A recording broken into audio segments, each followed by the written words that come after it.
Hello guys. Last class पर हम लोगों ने रिसर्च स्टेप्स के बारे में डिस्कस किया था और उस रिसर्च स्टेप्स में पहला स्टेप्स था सिलेक्शन ऑफ रिसर्च प्रॉब्लम या आइडेंटिफिकेशन ऑफ रिसर्च प्रॉब्लम, अर्थात समस्या का चयन या समस्या की पहचान। तो आज उसी रिसर्च स्टेप्स के अंतर्गत पहला स्टेप हम समझने की कोशिश करते हैं, यानी सिलेक्शन ऑफ प्रॉब्लम या आइडेंटिफिकेशन ऑफ प्रॉब्लम। चूंकि पहले ही हम लोगों ने डिस्कस कर लिया है कि रिसर्च एक ऐसी साइंटिफिक प्रोसेस है जिसके द्वारा एक रिसर्च प्रॉब्लम का सलूशन फाइंड किया जाता है सिस्टमेटिकली एंड साइंटिफिकली। तो बिना रिसर्च प्रॉब्लम के रिसर्च स्टार्ट नहीं हो सकती है। तो जानना यहां पर जरूरी है कि रिसर्च प्रॉब्लम क्या होती है। अब जब हम रिसर्च प्रॉब्लम की बात करते हैं तो रिसर्च प्रॉब्लम का मीनिंग क्या होता है, उसकी डेफिनेशन क्या होती है, एक अच्छी रिसर्च प्रॉब्लम किसे कहते हैं, रिसर्च प्रॉब्लम और स्टेटमेंट ऑफ स्टडी या स्टेटमेंट ऑफ प्रॉब्लम में क्या डिफरेंस होता है, क्या दोनों चीजें एक ही हैं, किसी भी रिसर्च प्रॉब्लम का ओरिजिन कब होता है और हमें रिसर्च के लिए एक अच्छी रिसर्च प्रॉब्लम कहां से मिल सकती है, यानी सोर्स ऑफ रिसर्च प्रॉब्लम क्या होते हैं। तो आज की क्लास पे हम लोग जो डिस्कशन करेंगे वो करेंगे meaning and definition of research problem, difference between research problem and statement of study या statement of research problem, characteristics of good research problem, origin of research problem and sources of research problem. तो आइए guys हम लोग start करते हैं आज की learning. तो आज का हमारा टॉपिक है research problem.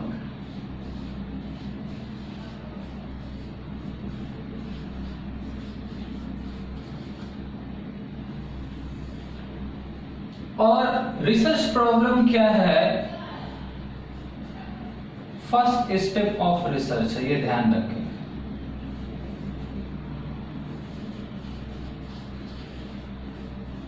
First steps of research, बिना रिसर्च प्रॉब्लम के रिसर्च स्टार्ट नहीं होती है।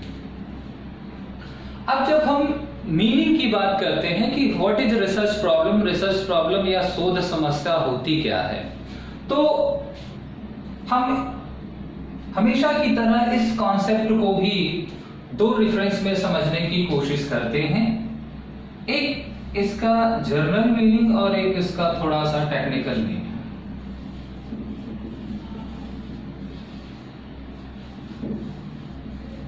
एक इसका सामान्य अर्थ देखते हैं और एक इसका कॉन्सेप्चुअल या टेक्निकल मीनिंग देख लेते हैं।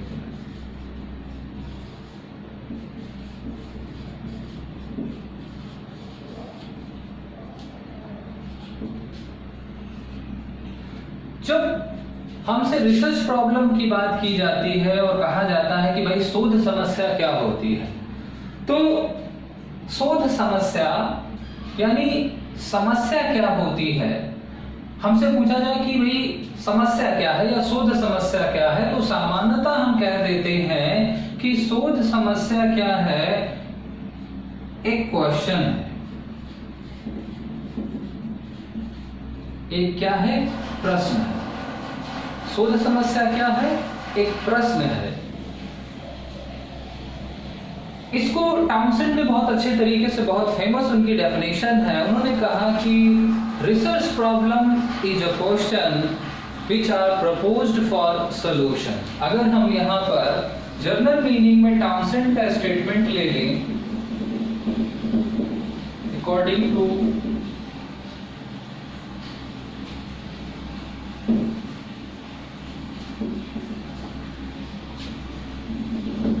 अकॉर्डिंग टू टाउनसेंड ले लें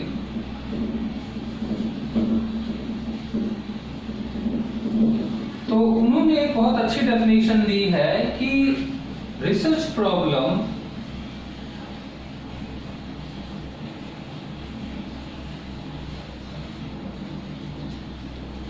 is a question, यानी शोध समस्या क्या है, एक प्रश्न है, which are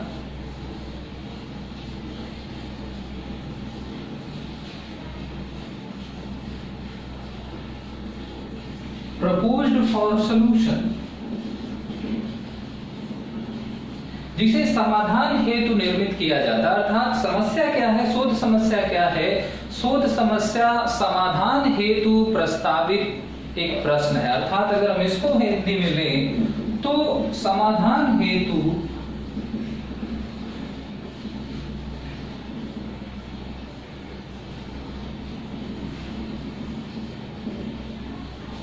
प्रस्तावित प्रश्न ही शोध समस्या। सिंपली अगर हमसे कहा जाए कि शोध समस्या क्या है तो हम कह सकते हैं कि शोध समस्या समाधान के लिए बनाया गया एक प्रश्न है या समाधान हेतु निर्मित किया गया एक प्रश्न है। Research problem is a question which are proposed for solution. अब एक और भी बात यहां पर जनरली निकल करके आती है। मैकगुएन ने कहा है कि अकॉर्डिंग टू मैकगुएन, उन्होंने कहा कि research problem is a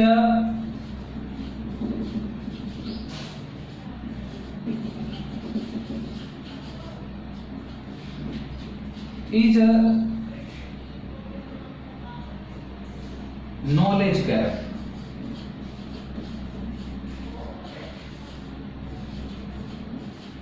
research problem is a knowledge gap, अर्थात शोध समस्या ज्ञान में रिक्तता है, यानी ज्ञान में रिक्तता ही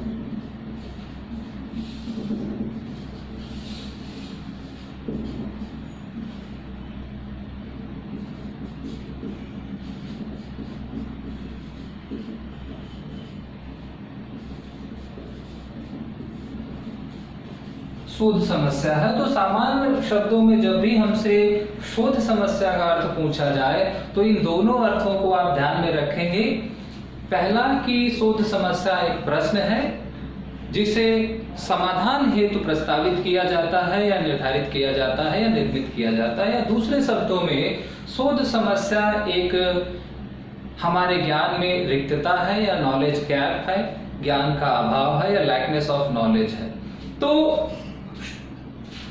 ये दो स्टेटमेंट से हमें केवल रिसर्च प्रॉब्लम का एक जनरल मीनिंग ही आउट होता है। टेक्निकली चूंकि रिसर्च एक साइंटिफिक टर्म है और यहाँ पर साइंटिफिक टर्मिनोलॉजी यूज नहीं की गई है। साइंटिफिकली अगर हमसे पूछा जाए कि रिसर्च प्रॉब्लम क्या है, तब हमें टाउनसेंड या मैकगुएन के स्टेटमेंट से चीजें कम समझ में आती हैं। उसके लिए हमें थोड़ा सा टेक्निकल मीनिंग पर आना होगा। तो हम अब जरा जो साइंटिफिक मीनिंग है रिसर्च प्रॉब्लम का, हम उसको डिस्कस करते हैं।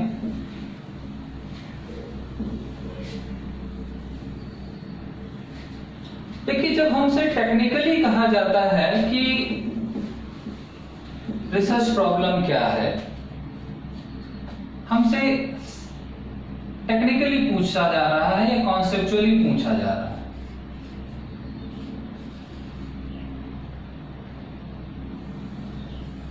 कॉन्सेप्चुअल मीनिंग क्या है? तो कॉन्सेप्चुअल मीनिंग क्या है, उसको समझने के लिए हमें एक टर्म इस्तेमाल करना होता है रिसर्च में, हम करते हैं वेरिएबल।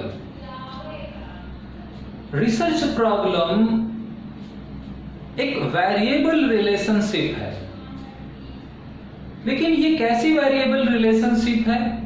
चूंकि है ये क्वेश्चन फॉर्म, रिसर्च अपने आप में एक क्वेश्चन, प्रॉब्लम अपने आप में एक क्वेश्चन होती है, और क्वेश्चंस का मतलब है इंट्रोगेटिव नेचर में। इसका मतलब है कि रिसर्च प्रॉब्लम एक इंट्रोगेटिव रिलेशनशिप है बिटवीन वेरिएबल्स। तो तकनीकी रूप से अगर हमसे पूछा जाए कि क्या है रिसर्च प्रॉब्लम, तो research problem is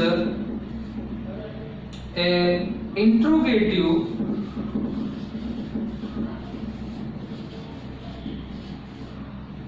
relationship between variables,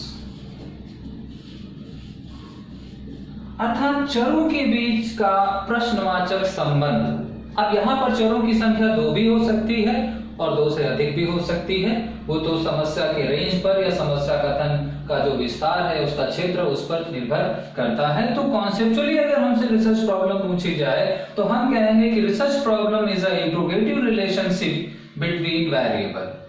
अब यहाँ पर इस टेक्निकल मीनिंग को समझने के लिए एक कर्लिंगर ने बहुत अच्छा स्टेटमेंट दिया है। तो अकॉर्डिंग टू कर्लिंगर, कई दफा एग्जाम में ये पूछा भी गया कि ये किसका स्टेटमेंट है। According to कर्लिंगर,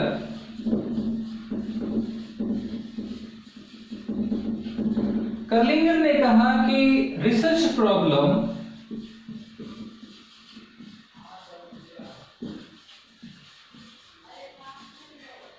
is a interrogative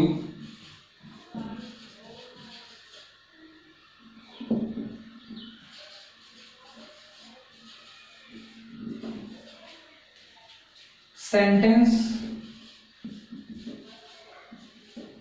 or statement।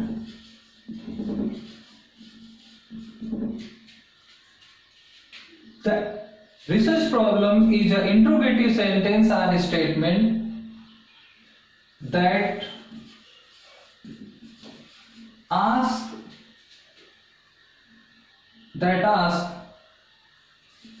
what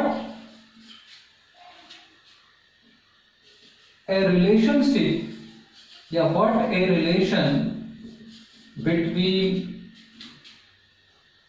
two or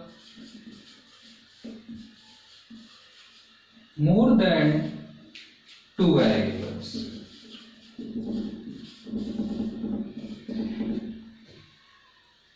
अब अगर हम इनके स्टेटमेंट को थोड़ा सा ब्रीफ करने की कोशिश करें तो इंट्रोगेटिव वर्ड मिला जो हम पहले ही पढ़ चुके, यानी प्रश्नवाचक होता है, प्रश्न सूचक होता है। दूसरा यहाँ पर स्टेटमेंट एंड सेंटेंस, क्या समस्या कथन एक वाक्य है या समस्या जो शोध समस्या है वो कथन के रूप में होती है या वाक्य के रूप में होती है।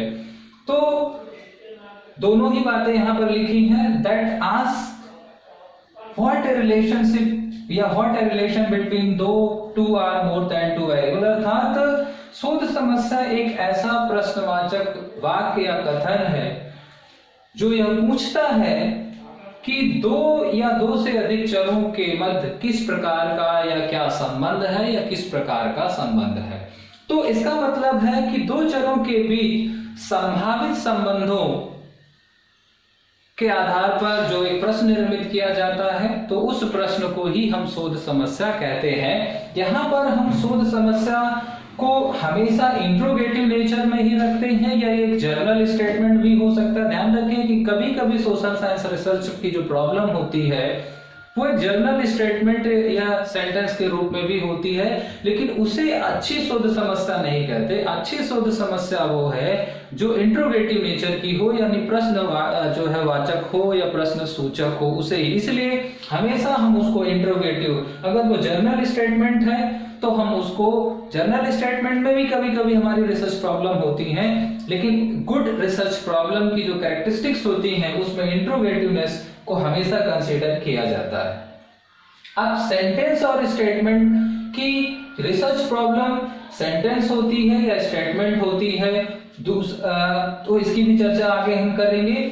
दूसरा, इसमें वेरिएबल्स कितने होते हैं, तो वेरिएबल्स हमने कहा 2 भी हो सकते हैं और 2 से अधिक भी हो सकते हैं। वो रेंज ऑफ प्रॉब्लम पर डिपेंड करता है कि रिसर्चर कितनी बड़ी रेंज लेकर के अपनी रिसर्च प्रॉब्लम को कंसीडर कर रहा। तो अभी तक हम लोगों ने 2 रिसर्च प्रॉब्लम का मीनिंग पढ़ा, एक सामान्य मीनिंग पढ़ा। सामान्यतः हम कहते हैं कि रिसर्च प्रॉब्लम एक क्वेश्चन है जिसे सॉल्यूशन हेतु प्रपोज्ड किया जाता है, जबकि टेक्निकली हम कहते हैं कि रिसर्च प्रॉब्लम 2 या 2 से अधिक वेरिएबल्स के बीच की एक इंट्रोगेटिव रिलेशनशिप है।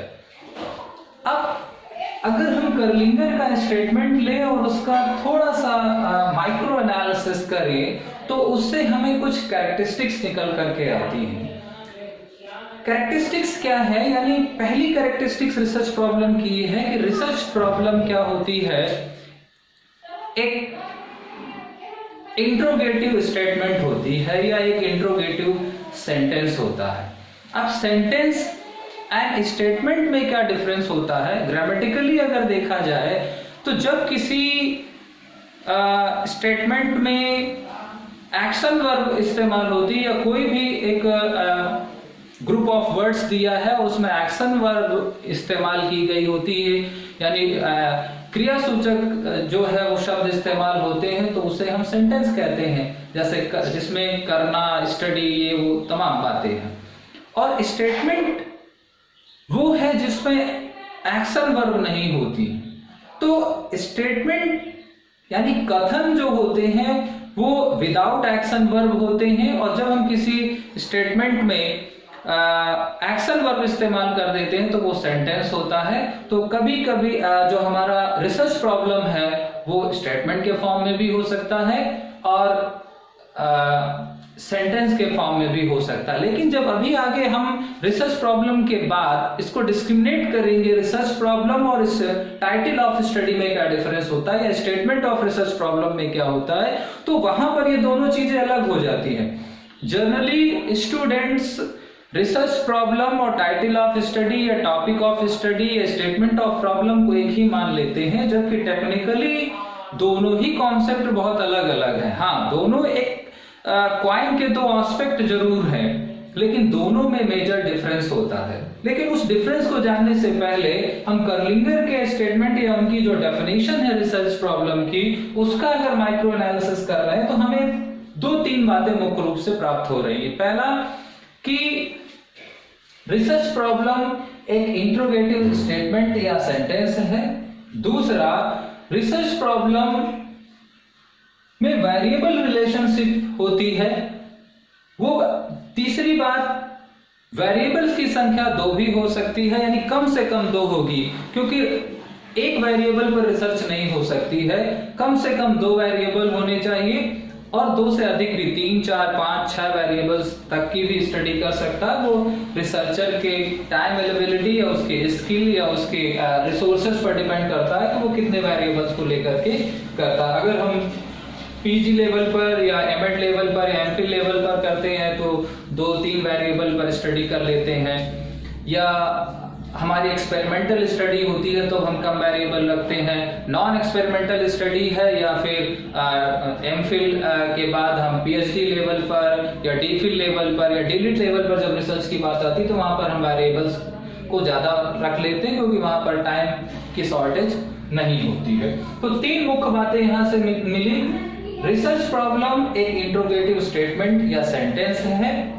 दूसरी, रिसर्च प्रॉब्लम एक वेरिएबल रिलेशनशिप को रिप्रेजेंट करती है, और वो वेरिएबल रिलेशनशिप कैसी होती है, इन नेचर ऑफ इंट्रोगेटिव, वो प्रश्न सूचक होती है। ध्यान रखें, एक प्रश्नवाचक कथन या शब्द होती है समस्या, लेकिन उसमें चरों के बीच प्रश्नवाचक संबंध या प्रश्न सूचक संबंधों का उल्लेख होता है, और वेरिएबल्स की संख्या कम से कम 2 होती है, और अधिकतम की कोई सीमा नहीं है, अधिकतम कुछ कितने भी वेरिएबल हो सकते हैं।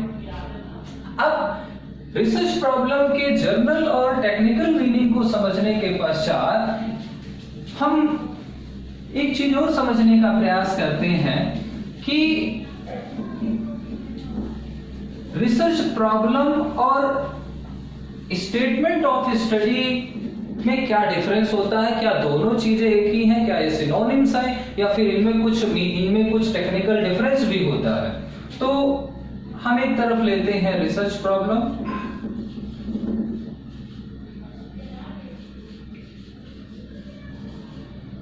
मान लीजिए हमने इधर लिया रिसर्च प्रॉब्लम और इधर हम ले लेते हैं स्टेटमेंट ऑफ प्रॉब्लम।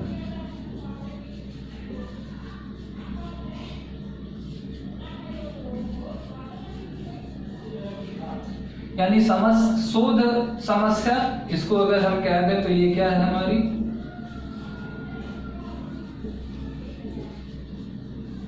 शोध समस्या, और ये क्या है हमारा समस्या कथन। इसी को और नाम से भी जाना जाता है, इसी को हम टाइटल ऑफ स्टडी भी कहते हैं, इसी को हम टॉपिक भी कहते हैं, इसी को हम स्टेटमेंट ऑफ स्टडी भी कहते हैं।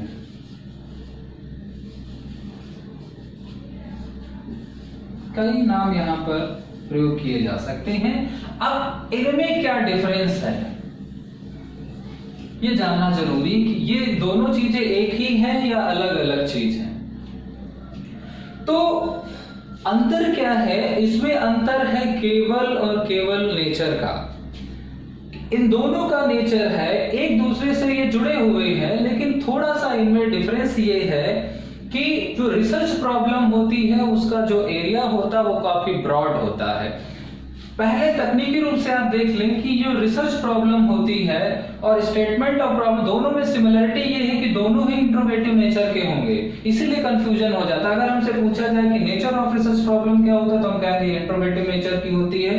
स्टेटमेंट ऑफ प्रॉब्लम या टाइटल ऑफ स्टडी कैसा होता है तो हम कहेंगे इंट्रोगेटिव नेचर का होता है। तो आदमी कहेगा कि हम मान लेते हैं कि दोनों एक चीज, लेकिन दोनों एक चीजें नहीं है। दोनों का नेचर इंट्रोगेटिव है बट दोनों में फर्क है। पहला फर्क है कि रिसर्च प्रॉब्लम का जो एरिया होता है वो काफी ब्रॉड होता है, काफी व्यापक स्वरूप में होता है, और जो टाइटल होती है या जो हमारा स्टेटमेंट ऑफ प्रॉब्लम होता है वो काफी ब्रीफ होता है या नैरो कह लीजिए, काफी संकुचित होता है। अब आप कहेंगे कि यहाँ ब्रॉड और नैरो का मतलब क्या है। देखिए, जब भी हम स्टडी करने जाते हैं या शोध करने जाते हैं तो हमारे पास जो हमारी समस्या होती है वो काफी विस्तृत हो सकती है। उसका दायरा बहुत बड़ा हो सकता है, उसका पॉपुलेशन बहुत बड़ा हो सकता है, उसका जो मास है या जो जिस टारगेट पॉपुलेशन से वो संबंधित है, वो जिससे उसका कंसर्न है वो भी बहुत बड़ा हो सकता है। और शोधकर्ता के पास इतने संसाधन या इतनी योग्यता या इतना उसके पास समय नहीं होता है कि वो सभी चीजों को शामिल कर ले।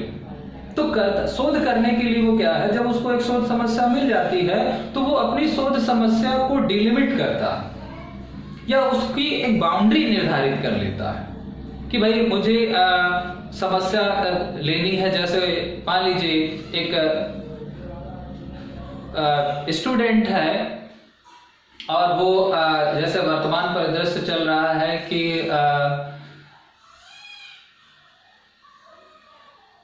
जो हमारे हायर एजुकेशन इंस्टीट्यूट हैं उनका इंडियन एजुकेशन में क्या कंट्रीब्यूशन है। हायर एजुकेशन इंस्टीट्यूट का इंडियन एजुकेशन में या इंडिया की प्रोग्रेस में क्या कंट्रीब्यूशन है। तो अब यहाँ पर ये प्रॉब्लम है जिसको हम सॉर्ट आउट कर सकते हैं। लेकिन हायर एजुकेशन तो बहुत सारे हैं, हायर एजुकेशन इंस्टीट्यूट बहुत सारे हैं, इंजीनियरिंग के क्षेत्र में भी हैं, मेडिकल के क्षेत्र में भी हैं, इन नंबर ऑफ एरियाज पर हायर एजुकेशन इंस्टीट्यूट काम कर रहे हैं। वो पूरे इंडिया में भी हैं, लेकिन सारे का नहीं हो सकता। एक रिसर्चर है जो केवल कानपुर के अंतर्गत या केवल उत्तर प्रदेश के अंतर्गत या कानपुर कमिश्नरी के अंतर्गत जो हायर एजुकेशन इंस्टीट्यूट है उनको लेकर के कर सकता है, या केवल कानपुर मंडल के अंतर्गत जो हमारे टीचर इंस्टीट्यूट्स हैं या टीचर एजुकेशन से रिलेटेड पुराने इंस्टीट्यूट हैं उनके कॉन्ट्रीब्यूशंस को लेकर के स्टडी कर सकता। तो उसने उसको थोड़ा सा कंसाइज किया, थोड़ा सा छोटा किया, जियोग्राफिकल एरिया पर उसने उसको लिमिट किया, जो सब्जेक्ट या पॉपुलेशन है उसको उसने लिमिट किया, वेरिएबल्स उसने छांटे कि भाई अब हमारा जो वेरिएबल है केवल टीचर एजुकेशन से रिलेटेड है। तो जब वेरिएबल्स के आधार पर वो उसको लिमिट कर लेता है, पॉपुलेशन के आधार पर उसको लिमिट कर लेता है, जियोग्राफिकल आधार पर उसको लिमिट कर लेता है, तो वही जो रिसर्च प्रॉब्लम है वो थोड़ा सा ब्रीफ हो जाती है, नैरो हो जाती है। तो क्योंकि कभी भी रिसर्च में जब रिसर्च वर्क होता है तो रिसर्च वर्क में रिसर्च प्रॉब्लम वर्क नहीं करती है। रिसर्च में जिस चीज का इस्तेमाल होता है वो होता है टाइटल ऑफ स्टडी, यानी रिसर्च परफॉर्म्ड जो होती है वो टाइटल ऑफ स्टडी पर परफॉर्म होती है, रिसर्च प्रॉब्लम पर। और हाँ, लेकिन सबसे पहले रिसर्चर एक रिसर्च प्रॉब्लम करता है, फिर उसको लिमिट करता है, उसको जो है संकुचित करता है, सीमांकित करता है, और सीमांकन के पश्चात वो उसको स्टेटमेंट में कन्वर्ट कर लेता है। इसका मतलब है, तो पहला अंतर यहाँ पर समझ में आया क्यों ये ब्रॉड है और क्यों नैरो है, क्योंकि यही को काट छाट करके यहाँ छोटा कर दिया गया। दूसरा, यानी ये ब्रॉड नेचर की होती है। दूसरा, अब जो रिसर्च प्रॉब्लम होती है, हमने कहा कि वो सेंटेंस भी हो सकता है और स्टेटमेंट भी हो सकता है, जैसा कि अभी हम लोगों ने कर्लिंगर की डेफिनेशंस में पढ़ा। लेकिन स्टेटमेंट या टाइटल ऑफ स्टडी जो होता है वो हमेशा स्टेटमेंट में ही होता है, स्टेटमेंट में ही होता है। इसीलिए स्टेटमेंट शब्द कभी भी ये सेंटेंस यानी एक्शन वर्ब कभी भी टाइटल ऑफ स्टडी में इस्तेमाल नहीं होती है। एक्शन यहाँ पर वो सेंटेंस भी हो सकता है, स्टेटमेंट भी हो सकता है, यहाँ पर स्टेटमेंट फॉर्म में हो सकता है, यानी स्टेटमेंट का मतलब है without action verb. Research problem क्या होती है? एरिया, एक तरीके से हमारा एरिया ऑफ कंसर्न होती है, यानी जो समस्या का हमारा क्षेत्र है वो डिपेंड करता है, या एक तरीके का जो हमारा एग्जिस्टिंग नॉलेज गैप होता है एरिया ऑफ कंसर्न से संबंधित होती है, या इसी को हम कह सकते हैं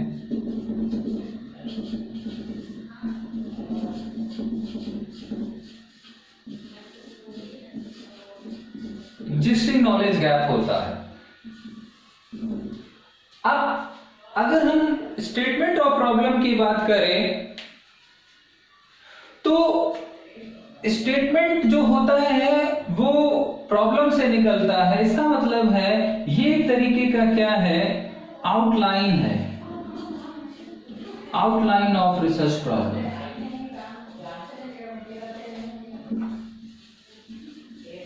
जब हमने इसको थोड़ा सा ब्रीफ किया, इसको काट छांट किया, तो यानी वो जब हम ब्रीफ कर देते हैं तो एक आउटलाइन प्राप्त होता है, और ये ऐसा आउटलाइन होता है जिसे एड्रेस बाय स्टडी,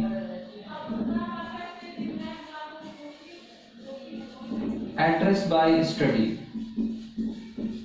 कहने का तात्पर्य, कई बार हमने कहा कि अगर आपसे पूछा जाए कि एक रिसर्चर जब रिसर्च करने जाता है तो अपनी रिसर्च में वो किसे यूज करता है, रिसर्च प्रॉब्लम को यूज करता है या स्टेटमेंट ऑफ स्टडी या स्टेटमेंट ऑफ प्रॉब्लम को यूज करता है, या एड्रेस किसको करता है?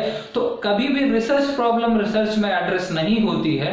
एड्रेस जो होता है वो स्टेटमेंट ऑफ स्टडी होता है, और statement of study research problem से तुलनात्मक रूप से थोड़ा सा संकुचित होता है, ज्यादा व्यवस्थित, ज्यादा सिस्टमैटिक होता है, ज्यादा ऑर्गेनाइज्ड होता है। तो एक तरीके से आप ये कह सकते हैं कि statement of problem is the organised form of the research problem.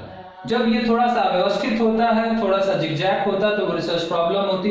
जब हम अपनी रिसर्च प्रॉब्लम को काट छाट करके, उसको लिमिटेड करके, डिलिमिट करके, वेरिएबल्स के आधार पर, जियोग्राफिकल के आधार पर, पॉपुलेशंस के आधार पर जब उसको संकुचित करते हैं और ऑर्गेनाइज्ड कर देते हैं, तो वही स्टेटमेंट ऑफ प्रॉब्लम या टाइटल ऑफ स्टडी बन जाता है। तो अगर हमसे डिफरेंस पूछा जाए कि प्रॉब्लम, रिसर्च प्रॉब्लम और स्टेटमेंट ऑफ प्रॉब्लम में क्या डिफरेंस होता है, तो पहला हम बताएंगे कि रिसर्च प्रॉब्लम जो होती है वो ब्रॉड नेचर की होती है, जो स्टेटमेंट ऑफ प्रॉब्लम होता है वो नैरो नेचर का होता है। ये ब्रॉड क्यों होता है? क्योंकि यहाँ पर हम जनसंख्या का जो है वो सीमांकन नहीं किए होते हैं, हम उसका ज्योग्राफिकल एरिया का सीमांकन नहीं किए होते हैं, वेरिएबल्स को सीमांकित नहीं किए होते हैं, इसलिए वो ब्रॉड होता है। यहाँ पर वो सारी चीजें जो है वो निर्धारित कर दी जाती हैं, उनको निश्चित कर दिया जाता है, इसलिए ये नैरो होता है। दूसरा,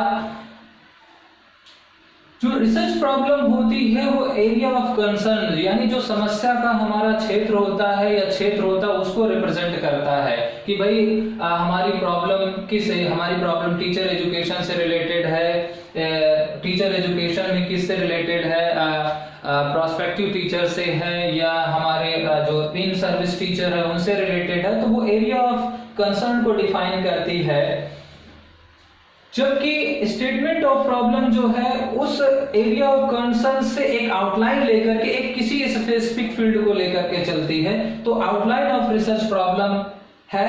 दूसरा, research problem existing knowledge gap को, यानी जो नॉलेज गैप है उसका रिप्रेजेंटेशन होता है, जिस ये रिसर्च में यूज्ड नहीं होती है, इज नॉट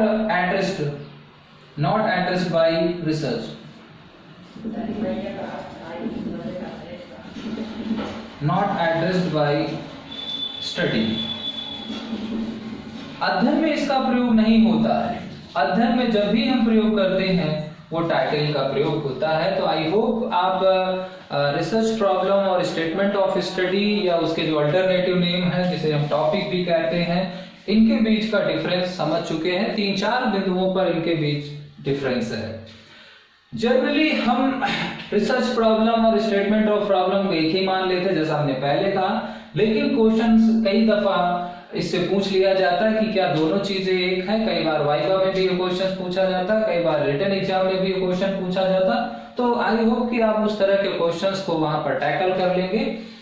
अब हम कॉमन सेंस में दोनों को रिसर्च प्रॉब्लम, क्योंकि पॉपुलर जो नाम है वो रिसर्च प्रॉब्लम ही है, इसलिए हम इसी वर्ड का ज्यादा इस्तेमाल करेंगे। लेकिन वो जब हम ये वर्ड का इस्तेमाल करेंगे तब आपको मानना ये है कि हम कहीं ना कहीं टाइटल ऑफ स्टडी के बारे में भी बात कर रहे हैं, क्योंकि हम रिसर्च में इस्तेमाल टाइटल ऑफ स्टडी को ही करते हैं। तो मीनिंग को जानने के पश्चात रिसर्च प्रॉब्लम का अर्थ क्या होता है, या उसकी परिभाषा क्या होती है, या उसकी कैरेक्टरिस्टिक्स क्या होती हैं, जानने के पश्चात और रिसर्च प्रॉब्लम और स्टेटमेंट ऑफ प्रॉब्लम में क्या डिफरेंस होता है, इसको समझने के पश्चात अब एक प्रश्न आता है एग्जाम में कि एक अच्छी रिसर्च प्रॉब्लम या एक अच्छा टाइटल ऑफ स्टडी किसे कहते हैं, यानी हमें उसकी विशेषताएं जाननी है। तो कैरेक्टरिस्टिक्स ऑफ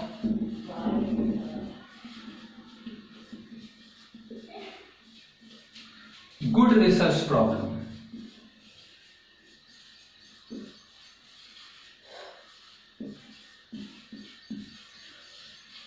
एक अच्छी रिसर्च प्रॉब्लम की क्या विशेषताएं होती हैं? कई बार बहुत ज्यादा जब आप क्वेश्चन से अनसॉल्व उठाते हैं तो आपको हमेशा इसमें से एक क्वेश्चन दिख जाता है। तो अगर हम एक अच्छी रिसर्च प्रॉब्लम के बारे में बात करें, रिसर्च प्रॉब्लम क्या होती है ये तो समझ लिया हमने, लेकिन एक अच्छी रिसर्च प्रॉब्लम या एक अच्छी शोध समस्या क्या होती है, उसकी जो आवश्यक शर्तें हैं या उसके जो विशेषताएं हैं उनको जरा समझते हैं। पहली चीज, हमने कहा कि रिसर्च प्रॉब्लम एक जर्नल स्टेटमेंट या सेंटेंस भी हो सकता है, और वो इंट्रोगेटिव सेंटेंस या स्टेटमेंट हो सकता है, लेकिन जर्नल को उतना अच्छा माना नहीं जाता है। इसलिए एक अच्छी शोध समस्या कैसी होनी चाहिए, should be as a interrogative nature.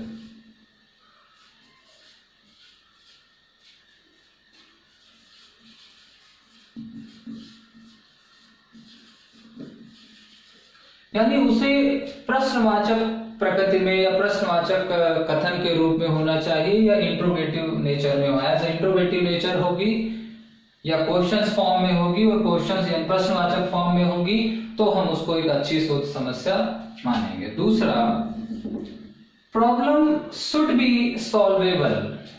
कई दफा प्रॉब्लम प्रश्नवाचक होती है, लेकिन अगर वो समाधान योग्य नहीं है तो फिर हम रिसर्च कैसे करेंगे, क्योंकि हमें रिसर्च में के माध्यम से उसका सलूशन ढूंढना है।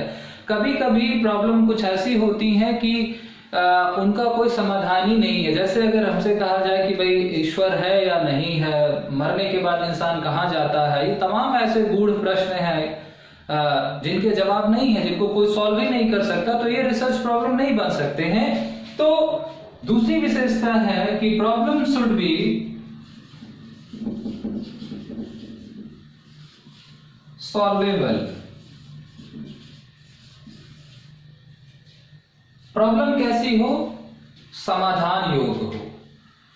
तीसरी बात, अब अगर समाधान है रिसर्च में तो अगर वो समाधान योग्य है तो हमको समाधान तो ढूंढना होता है, और समाधान कैसे ढूंढा जाता है, हम अपने उस रिसर्च प्रॉब्लम के जो क्वेश्चंस है उन क्वेश्चंस के टेंटेटिव सॉल्यूशंस, यानी हम वहां पर उनको उस प्रॉब्लम को हाइपोथेसिस में कन्वर्ट कर लेते हैं, अर्थात शुड बी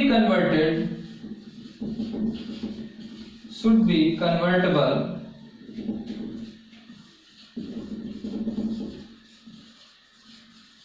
as hypothesis।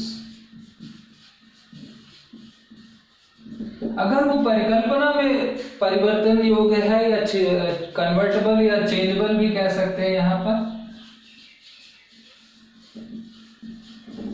अगर वो परिवर्तन, यानी पहली चीज है कि वो इंट्रोगेटिव नेचर्स में हो, यानी एज अ क्वेश्चन हो,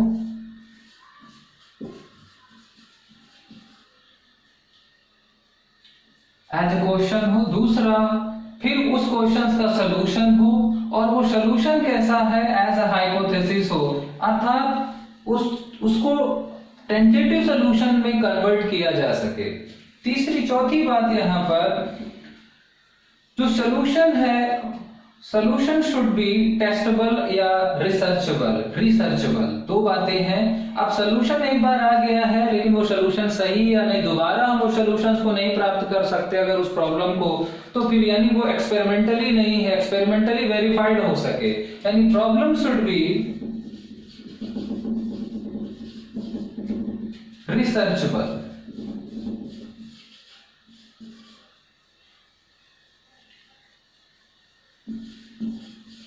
रिसर्चेबल है यानी सॉल्यूशन वेरीफाइड हो सके। जो सॉल्यूशन है, सॉल्यूशन में बी वेरीफाइड, दोबारा उसको वेरीफाइड किया जा सके, इस तरह की प्रॉब्लम हो। पांचवी बात, इंटरेस्टिंग हो।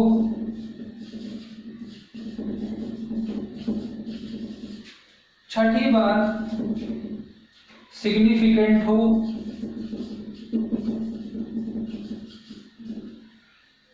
सातवीं बात, इथिकल हो। आठवीं बात, मैनेजेबल हो। नौवीं बात,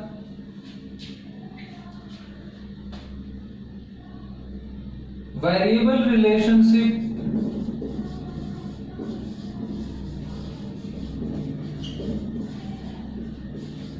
क्वांटिटेटिव नेचर की हो। Variable relationship as a quantitative measurable हो।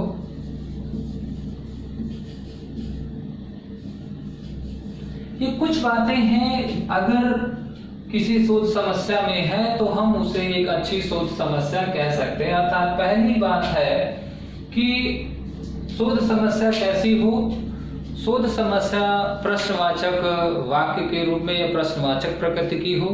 दूसरी बात है, शोध समस्या समाधान योग्य हो। अगर किसी शोध समस्या का समाधान ही नहीं, अगर वो सॉल्वेबल भी नहीं है, तो हम उसे अच्छी समस्या नहीं कहेंगे।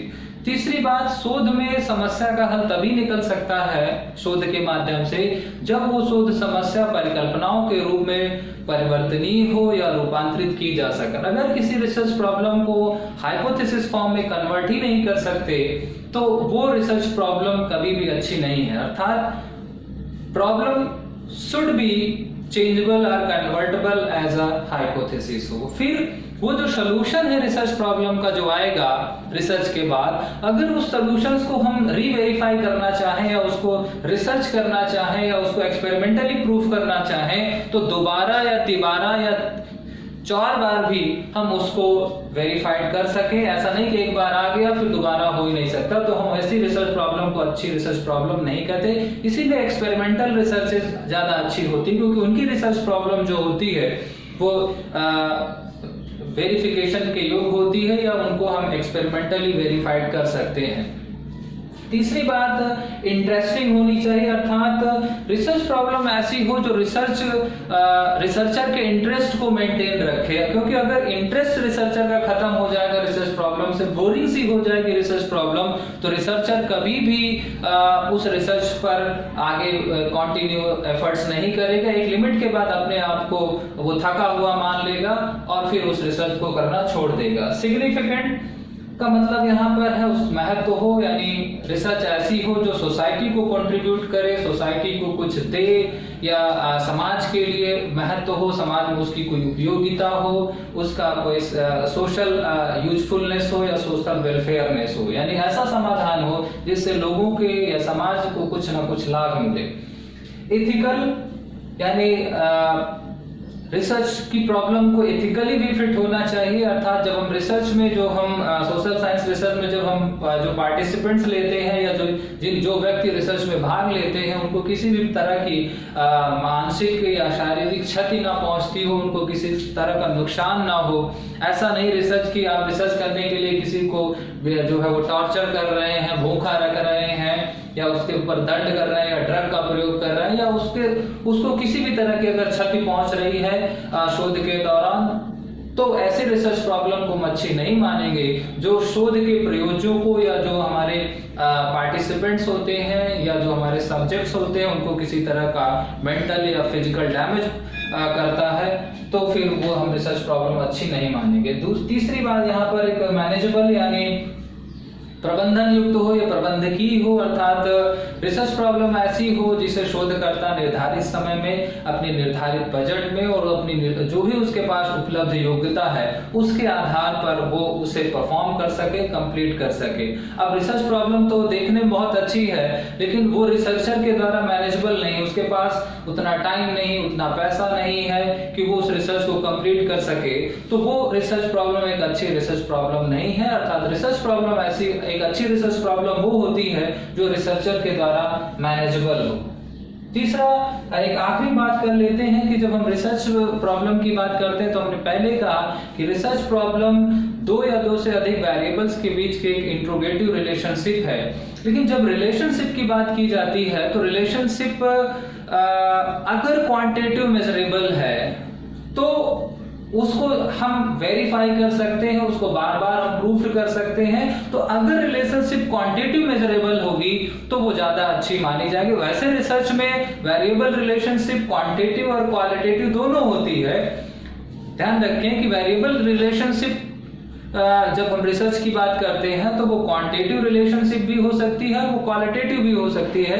लेकिन क्वालिटेटिव रिलेशनशिप को एस्टैब्लिश करना या उसको डिफाइन करना थोड़ा सा क्रिटिकल होता है। इसलिए अगर किसी भी रिसर्च प्रॉब्लम में वेरिएबल्स के बीच की रिलेशनशिप अगर क्वांटिटेटिव नेचर की या मात्रात्मक स्वरूप की होगी तो वो बहुत आसानी से सांख्यिकी विधियों के द्वारा प्रमाणित की जा सकती है, और न केवल प्रमाणित किया जा सकता बल्कि उसकी बार बार उसकी जांच भी की जा सकती है, या बार बार उसका जो है वो सत्यापन भी हो सकता है। इसलिए अगर किसी रिसर्च प्रॉब्लम में वेरिएबल सिर्फ क्वांटिटेटिव है तो वो एक अच्छी रिसर्च प्रॉब्लम का इंडिकेशन होगा, ये एक अच्छी रिसर्च प्रॉब्लम की प्रॉपर्टी मानी जाएगी। तो अच्छी एक रिसर्च प्रॉब्लम और एक अच्छी रिसर्च प्रॉब्लम में अंतर होता है। और अगर ये बातें आपको ध्यान में आपके हैं तो कभी भी आपको जब आप समस्या को चुनने जाएंगे तो आपको अच्छी समस्या और एक बुरी समस्या में अंतर साफ हो जाएगा और आप एक अच्छी समस्या चुनने की स्थिति में अपने आप को पाएंगे। अब इस टॉपिक पर आगे बढ़ते हुए हम लोग डिस्कस करते हैं सोर्स ऑफ प्रॉब्लम या ओरिजिन ऑफ प्रॉब्लम। दो चीजें हैं यहां पर डिस्कस करना है।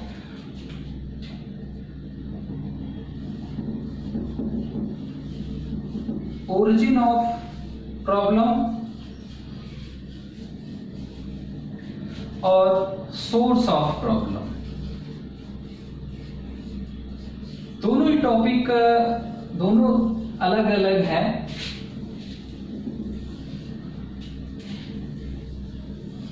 यानी समस्या की उत्पत्ति कब होती है और समस्या मिलती कहां से या उसका स्रोत क्या है। तो ध्यान रखें कि रिसर्च में शोध समस्या का ओरिजिन तीन ही जगहों पर मिलता है, तीन ही स्थितियों में बनता है। पहला है knowledge gap.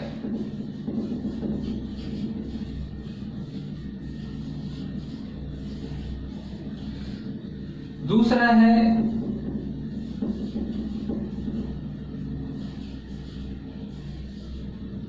Contradictory facts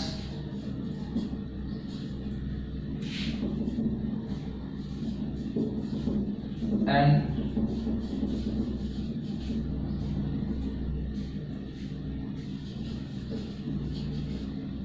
explanation of facts,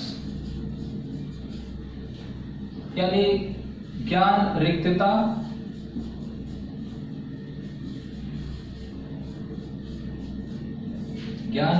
की बात करते हैं, विरोधी तथ्य और तथ्य व्याख्या। इन तीन वजहों से ही सोच समस्या की उत्पत्ति होती है। नॉलेज गैप का मतलब है कि अगर हम कोई काम करने जा रहे हैं और उस काम को करने के लिए जो आवश्यक ज्ञान है वो नहीं है, या हम कोई काम करने जाए उसके लिए जो हमें साधन चाहिए, जो सामग्री चाहिए, या जिन चीजों की भी हमें रिक्वायरमेंट है वो नहीं है, तो हमारे लिए एक प्रॉब्लम है। तो हम सबसे पहले उस टूल्स को ढूंढे, उस नॉलेज को ढूंढे। भाई जब हम क्वेश्चन सॉल्व करने जाते हैं तो हमको क्वेश्चन सॉल्व करने के लिए कुछ फार्मूला चाहिए, या फार्मूला नहीं याद आ रहा है या हमें नहीं मालूम, तो हम सर्च करते हैं, ढूंढते हैं और फिर हमको वो चीज मिलती है। इसी तरीके से जब हम किसी काम को या कोई समाज में या वातावरण में कोई ऐसी बात सामने आ जाती, कोई ऐसा काम सामने आ जाता है, कोई ऐसी जरूरत आ जाती है, जैसे वर्तमान परिदृश्य में अभी कोरोना बीमारी है। अब कोरोना का कोई इलाज नहीं, यानी कोरोना बीमारी का इलाज क्या है या इस पे कौन सी मेडिसिन है, ये एक गैप है, अब पता ही नहीं है। तो इसीलिए पूरे वर्ल्ड में एक रिसर्च चल रही है कि वैक्सीनेशन ढूंढा जाए या कोरोना की एक वैक्सीन बनाई जाए। This is a knowledge gap, क्योंकि अगर ये नॉलेज होता तो कोरोना का तुरंत इलाज हो जाता और आज ये इतनी बड़ी समस्या नहीं होती। तो नॉलेज गैप समझ में आ रहा है, यानी समस्या कब उत्पन्न होती है कि जब सोसाइटी के सामने कोई एक ऐसी प्रॉब्लम आ जाती है जिस प्रॉब्लम का जो सोल्यूशन होता है वो पूरे सोसाइटी में या वर्ल्ड में कहीं नहीं होता, तो पूरा फिर वर्ल्ड या पूरी सोसाइटी मिल करके एक रिसर्चर के माध्यम से या एक ऑर्गेनाइजेशन के माध्यम से उन सोल्यूशंस को फाइंड करती है। तो उस परिस्थिति में समस्या की उत्पत्ति होती है। दूसरा कॉन्ट्राडिक्टरी फैक्ट्स, शोध की आवश्यकता या शोध उस समय भी उत्पन्न होता है जब एक ही बात को लेकर के दो विरोधाभासी तथ्य सामने आ जाते हैं। जैसे अभी हम कोविड-19 को ही ले ले, तो कोविड-19 में दो तरह की बातें हैं। कोई कहता है कि जो मलेरिया की दवा है या हाइड्रोक्सी क्लोरोक्विन है उससे कोरोना का इलाज या कोविड-19 बीमारी ठीक हो जाती, कोई कहता नहीं होती। तो ये विरोधाभासी कुछ चीजें हैं जो कहते हैं कि भाई इस मेडिसिन से कोरोना ठीक हो जाएगा या कोविड-19 पर ये कारगर है। कुछ संस्थान कह रहे हैं नहीं ये कारगर नहीं है। कोई कहता है कि नहीं टेम्परेचर बढ़ेगा तो ये बीमारी खत्म हो जाएगी, कुछ कहता नहीं टेम्परेचर का इस बीमारी से कोई संबंध नहीं। तो आज आप अपने आसपास परिवेश में देख रहे होंगे कि कोरोना के बारे में तमाम विरोधाभासी तथ्य सामने आ रहे हैं। तो अब कौन सा तथ्य सही है और कौन सा गलत है, इन दोनों तथ्यों को लेकर के फिर एक तीसरी स्टडी की जाएगी और उस स्टडी से जो निष्कर्ष मिलता है तब हम उसको सही मानेंगे कि मिस्टर ए ने जो कहा वो सही है, मिस्टर बी ने जो कहा वो सही है, मिस्टर सी ने जो कहा। तो जब कई सारे विरोधाभासी तथ्य आ जाते हैं तो फिर वहां पर एक संभावना शोध की बनती है। वहां से समस्या एक उत्पन्न होती है कि इन विरोधाभासी तथ्यों में से या बातों में से कौन सी बात सत्य है और कौन सी बात असत्य है। उस परिस्थिति में भी हम समस्या की एक उत्पत्ति होती है, एक रिसर्च प्रॉब्लम जो है वो जनरेट होती है। तीसरी जो बात है एक्सप्लेनेशन ऑफ फैक्ट्स, जब कोई एक तथ्य होता है या उसकी व्याख्या नहीं होती या उस पर जो जानकारी होती है वो बहुत कम होती है या जानकारी नहीं भी होती है, तो उस पर भी एक यानी एक इन्वेस्टिगेशन होता है, एक डिस्कवरी की जाती है। जैसे की बात की जाए कि भाई जैसे कोरोना है और कोविड-19 है, तो कोरोना एक परिवार है वायरस का और कोविड-19 क्या है, नोवेल नामक जो वायरस है, जो कोरोना फैमिली का नोवेल नामक वायरस है, उस वायरस से उत्पन्न होने वाली बीमारी, जैसे आज के वर्तमान प्रदेश में आप सुनते हैं ना कि कोरोना भी सुनते हैं, कोविड-19 भी सुनते हैं और नोवेल भी सुनते हैं, तो कंफ्यूजन हो जाता है कि ये क्या है।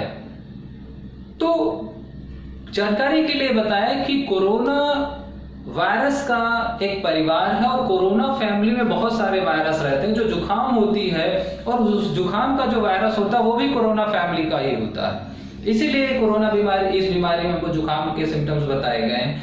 कोविड-19 जो है वो इस बीमारी है जो इस समय चल रही है। जैसे हमको मलेरिया होता है, हमको टाइफाइड होता है, तो वैसे ही हमको कालरा होता है, वैसे हमको कोविड-19 नामक एक बीमारी चल रही है। नोवेल जो है, जैसे मादा एनफ्लूएंजा मलेरिया को फैलाती है, वैसे नोवेल नामक जो वायरस है वो कोविड-19 नामक बीमारी उत्पन्न करता है। तो ये वर्तमान परिदृश्य में जो तथ्य हैं वो बड़े संकुचित हैं। कोरोना के बारे में तमाम बायोलॉजी की किताबों में है, लेकिन वो उतना विस्तृत नहीं है, इसलिए एक शोध चल रहा है कि और उसको विस्तार दिया जाए। तो जब भी कोई एक चीज, कोई कॉन्सेप्ट आता है सामने और उस कॉन्सेप्ट का या तो एक्सप्लेनेशन ना के बराबर या उसके बारे में तथ्य या उसके बारे में सूचना बड़ी संकुचित मात्रा में उपलब्ध रहती है या नहीं उपलब्ध रहती, तो उस परिस्थिति में उसको विस्तार देने के लिए, उस तत्व को और विस्तृत रूप से समझाने के लिए भी एक रिसर्च प्रॉब्लम जन्म लेती है। तो ओरिजिन बेसिकली तीन ही परिस्थितियों में होता है, जब कोई नॉलेज गैप होता है, जब कोई कॉन्ट्राडिक्टरी फैक्ट सामने आता है या कोई एक्सप्लेनेशन ऑफ फैक्ट्स करना होता है, तो उस परिस्थिति में ओरिजिन ऑफ प्रॉब्लम होता है इन सोशल साइंस रिसर्चेस। अब एक लास्ट तथ्य आपका डिस्कस कर लेते हैं, source of problem. As a researcher हमको रिसर्च प्रॉब्लम कहाँ से मिलेगी? क्या हम कहीं मार्केट में जाएं या किसी टीचर्स के पास चले जाएं या अपने सीनियर से बात कर लें या लाइब्रेरी विजिट कर लें? कहाँ से हमको रिसर्च प्रॉब्लम, या हमको स्वप्न में आकर भगवान बता जाएंगे? एक बड़ी समस्या होती है रिसर्चर के पास। जब हम लोग डिजर्टेशंस के बारे में बात करते हैं कॉलेज लेवल पर, तो सबसे बड़ा स्टूडेंट समस्या, हमको प्रॉब्लम बता दीजिए, हमारी प्रॉब्लम कहाँ मिलेगी। तो ये जानना जरूरी है कि एक रिसर्चर को रिसर्च प्रॉब्लम कहाँ से प्राप्त होगी, यानी उसके स्रोत क्या होंगे जहां से वो रिसर्च प्रॉब्लम ले सकता है।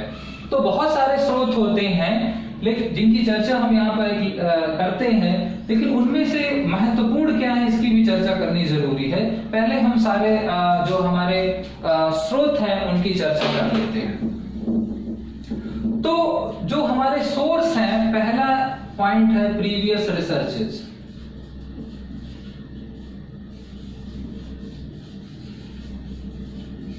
Previous researches. दूसरा रिसर्च अब्स्ट्रैक्ट,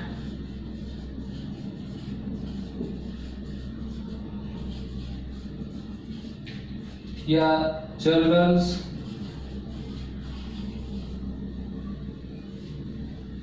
रिसर्च न्यूज़पेपर,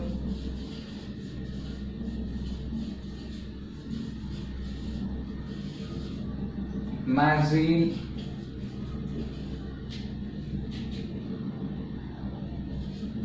तीसरा relevant book,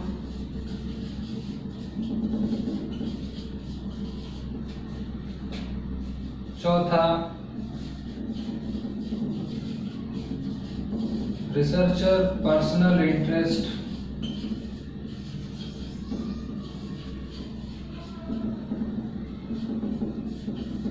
researcher personal critical thinking,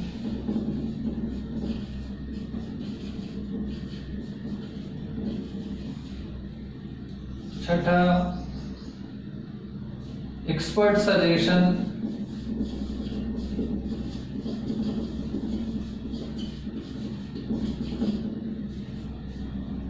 सातवां निग्लेक्टेड एरिया,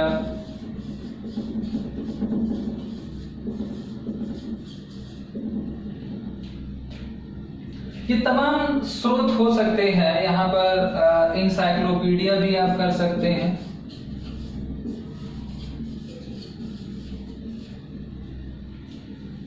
प्रेजेंट नीड भी कह सकते हैं।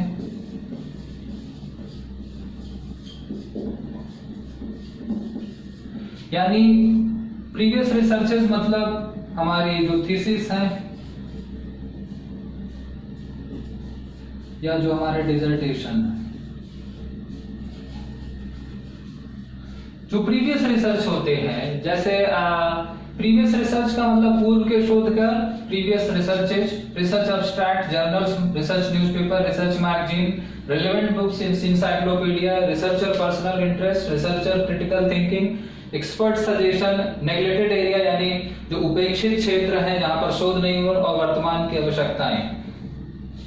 इसमें से कई दफा एक बार क्वेश्चन आया था कि इसमें से यही सारे लगते थे, तो उसमें पूछा था कि which is most appropriate source of the research problem. इनमें से निम्नलिखित में से सबसे एप्रोप्रिएट या सबसे महत्वपूर्ण स्रोत क्या है, तो ध्यान रखें कि जो हमने पहले नंबर पर लिखा है वही है। अगर पहले नंबर सबसे महत्वपूर्ण है प्रीवियस रिसर्चेज। आजकल यानी जब हमें रिसर्च प्रॉब्लम लेनी होती है तो हम यूनिवर्सिटी की या कॉलेज की लाइब्रेरी, और आजकल तो एक पूरी डिजिटल लाइब्रेरी शोध गंगा यानी इन्फ्लीनेट के माध्यम से यूजीसी ने भारत के सभी विश्वविद्यालयों की एक डिजिटल लाइब्रेरी बनाई है, शोध गंगा एंड शोध गंगोत्री। वहां पर आपको बहुत सारे रिसर्च रिपोर्ट्स डिजिटल फॉर्म में मिलती है। वहां पर जब हम रिसर्च रिपोर्ट्स को किसी की स्टडी करते हैं तो चूंकि रिसर्च रिपोर्ट के 5th चैप्टर में suggestion for the further study लिखा होता है कि कोई टॉपिक मिले, चूंकि आप जब आप स्टडी उठाते हैं तो आपको बहुत सारा ज्ञान होता है, और उस स्टडी के लास्ट पेज पर suggestion for the further study लिखा होता है। अगर हम उस पेज को पढ़ते हैं तो बहुत सारी हमको जानकारी मिल जाती है कि हम कहां पर और किस तरीके से शोध कर सकते। इसीलिए प्रीवियस रिसर्चेज जो होती हैं, यानी जो हमारे डिसर्टेशंस होती हैं या जो हमारी थीसिस होती हैं, यानी लघु शोध प्रबंध या जो शोध प्रबंध होते हैं विश्वविद्यालयों के पुस्तकालयों में या यूजीसी की डिजिटल प्लेटफॉर्म्स पर, या तमाम और भी विश्वविद्यालयों की या तमाम और संस्थाएं एनसीईआरटी या न्यूपा, तमाम आज सोर्सेज पर हमको रिसर्च रिपोर्ट्स मिलती हैं। तो वो जो प्रीवियस रिसर्च रिपोर्ट्स होती हैं वो best source of the research problem कहलाती है। इसके अलावा तमाम रिसर्च पेपर पब्लिश होते हैं, रिसर्च जर्नल, जैसे रिसर्च एब्स्ट्रैक्ट्स की बात की जाए, जैसे एमबी बुच का सर्वे है सोशल साइंस रिसर्च में, एजुकेशनल फील्ड में, तो एमबी बुच का सर्वे क्या है, रिसर्च एब्स्ट्रैक्ट्स है। तो एमबी बुच के सर्वे से भी हमको बहुत सारी जो है रिसर्च प्रॉब्लम्स आसानी से मिल सकती हैं। रिसर्च जर्नल बहुत सारे नेशनल और इंटरनेशनल रिसर्च जर्नल्स होते हैं, रिसर्च पेपर पब्लिश होते हैं, रिसर्च मैगजीन्स निकलती हैं, रिसर्च न्यूज़पेपर होते हैं, उनको भी पढ़ करके हमको शोध समस्या प्राप्त हो सकती है। जिस क्षेत्र पे आप अध्ययन करना चाहते हैं उससे संबंधित किताबें जब हम पढ़ते हैं तो वहां पर भी हमको नॉलेज गैप दिख जाता है, या वहां पर भी हमको कुछ विरोधाभासी चीजें मिल जाती हैं। तो किसी क्षेत्र विशेष की जो संदर्भ पुस्तकें होती हैं या जो संगत पुस्तकें होती हैं उससे हमको शोध समस्या मिल सकती है। इंसाइक्लोपीडिया जो विश्वकोश होता है किसी भी ज्ञान का, वहां से भी मिल सकती है। कभी कभी किसी रिसर्चर की पर्सनल इंटरेस्ट से भी शोध समस्या मिल जाती है, चाहे हम जेम्स वाट का उदाहरण ले लें या रदरफोर्ड का उदाहरण ले लें। बहुत सारे ऐसे आविष्कार या बहुत सारे ऐसे रिसर्चेज हुई हैं जो शोधकर्ता के व्यक्तिगत रुचियों के कारण हुई हैं। दूसरा, शोधकर्ता की अपनी जो है वो क्रिटिकल या जो उसकी डेप्थ थिंकिंग होती है, जो उसकी चिंतन या उसकी जो विचारशीलता होती है, वो अपनी विचारशीलता से भी एक समस्या कभी कभी उत्पन्न कर लेता है। एक्सपर्ट सजेशन, जैसे हम किसी क्षेत्र विशेष के जो हमारे विशेषज्ञ हैं, चाहे वो टीचर हों चाहे हमारे बहुत सारे सीनियर्स हों, उनके सुझाव से भी हमको समस्या मिल जाती है। जिन क्षेत्रों पर शोध नहीं हुआ है, जिन क्षेत्रों पर नॉलेज की या ज्ञान की उपलब्धता कम है, यानी जो उपेक्षित क्षेत्र है ज्ञान के, वहां से भी आपको शोध समस्या मिल सकती है। और फिर 8वां, जो वर्तमान की जरूरत है, जैसे अभी हमने कहा कि कोविड-19 का जो ट्रीटमेंट है वो नहीं अवेलेबल है, तो एक रिसर्च प्रॉब्लम, तो ये एक नीड है, प्रेजेंट नीड है, और इससे भी ये भी एक सोर्स ऑफ प्रॉब्लम है। तो ये सारी चीजें सोर्स ऑफ प्रॉब्लम्स में आती हैं, लेकिन ध्यान रखें कि जो मोस्ट सिग्निफिकेंट है वो यही दो है। मोस्ट सिग्निफिकेंट जो सोर्स है वो इन दो। जब भी सोर्स ऑफ प्रॉब्लम के बारे में बात की जाए तो आपका पहला ध्यान यहाँ पर जाना चाहिए, यानी शोध गंगा या विश्वविद्यालयों की लाइब्रेरियों की तरफ आपको जाना होगा। और दूसरा, रिसर्च एब्स्ट्रैक्ट यानी एमबी बुच का जो सर्वे है, या तमाम रिसर्च नेशनल या इंटरनेशनल जो जर्नल पब्लिश होते हैं उनकी तरफ आपको ध्यान लेकर के जाना है। तो गाइस, आज की क्लास में हम लोगों ने रिसर्च प्रॉब्लम को पढ़ा, यानी रिसर्च स्टेप्स में सबसे पहला सिलेक्शन ऑफ प्रॉब्लम है। तो सिलेक्शन ऑफ प्रॉब्लम्स के लिए क्या नॉलेज जरूरी होता है उसकी चर्चा की, जिसमें हमने research problem and statement of research problem या study of study title of research के दोनों के बीच डिफरेंस जाना, एक अच्छी रिसर्च प्रॉब्लम्स की क्या कैरेक्टरिस्टिक्स हो सकती हैं उसको जाना, फिर किसी भी रिसर्च प्रॉब्लम का या प्रॉब्लम का ओरिजिन कब होता है ये जाना, और सोर्स ऑफ रिसर्च प्रॉब्लम्स क्या होते हैं ये जाना। आई होप आपको समझ में आए होंगे, और अगर आज के टॉपिक से रिलेटेड कोई भी आपकी क्वेरीज हो तो जरूर अपने कमेंट बॉक्स में जरूर छोड़िएगा, उसे हम अगली क्लास में कंसीडर करने की कोशिश करेंगे। वीडियो देखने के लिए thank you so much. Video को अगर पसंद आया हो तो उसको लाइक करें, सब्सक्राइब करें। Thank you so much and best of luck.